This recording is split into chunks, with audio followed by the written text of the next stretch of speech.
गांव में हर साल एक मेला लगता है जिसके चर्चे दूर दूर तक के गांव में फैले हुए हैं। चंदनपुर गांव में लगने वाला ये खास मेला जिसमें सर्कस, झूले और मज़ेदार गेम हैं, लेकिन कुछ अफवाहें भी हैं जो इस मेले को लेके उड़ती हैं कि इस मेले में कोई रात में नहीं रुक सकता और जो कोई भी इस मेले में रात में रुका है वो आज तक जिंदा नहीं लौटा। सिद्धांत और उसका छोटा भाई शिवम अपनी माँ से कहता है, माँ मुझे मेला जाना है, मुझे पैसे चाहिए। अरे बेटा चले जाना मेला, पापा को आ जाने दो, उनके साथ चले जाना।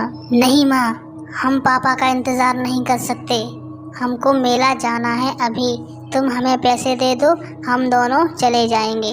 लेकिन बच्चों कुछ ही देर की तो बात है, अभी पापा आ जाएंगे फिर तुम दोनों चले जाना।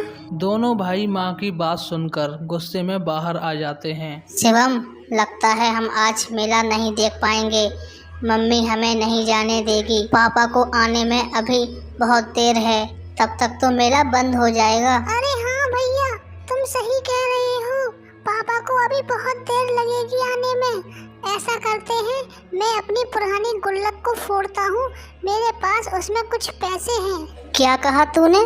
तेरे पास गुल्लक है और तूने कुछ पैसे भी इकट्ठा किए हैं? हाँ भैया, मेरे पास पैसे हैं। अरे वाह चिरकुट, फिर क्या है, चलते हैं मम्मी को बिना बताए अभी।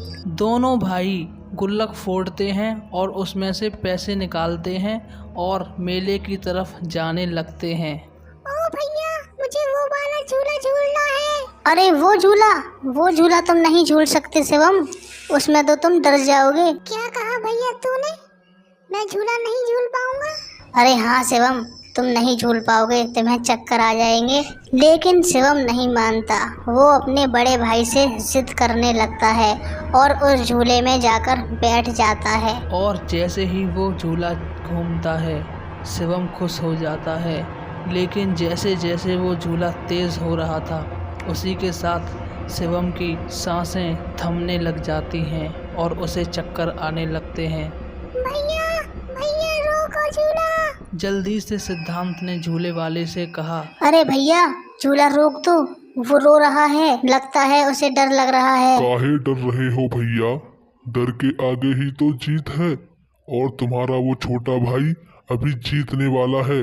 ना जाने क्यों सिद्धांत को कुछ ठीक नहीं लग रहा था। वो झूले वाला है कि मान नहीं रहा था और उसका भाई चिल्ला रहा था।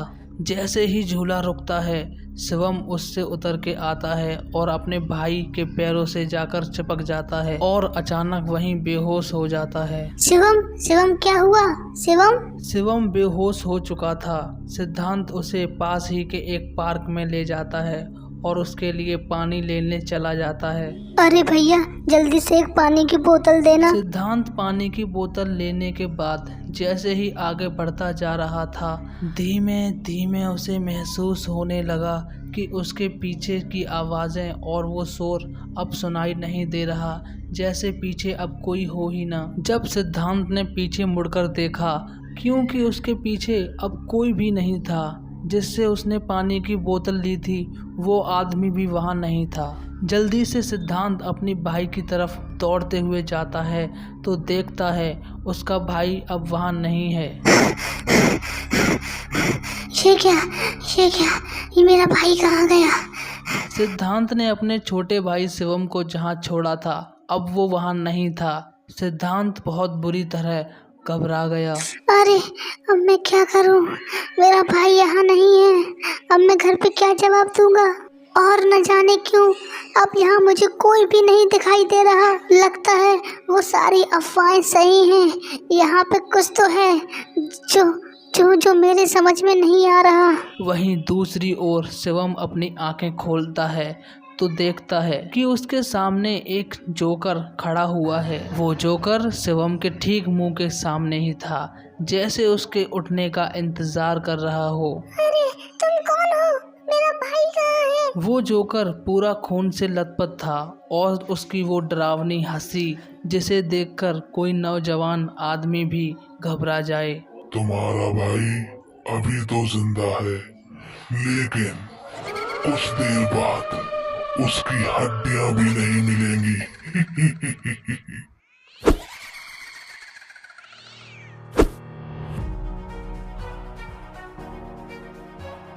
वीडियो अच्छी लगी हो तो एक लाइक कर देना और हमारे चैनल को सब्सक्राइब कर लेना। फिर मिलेंगे अगली वीडियो में।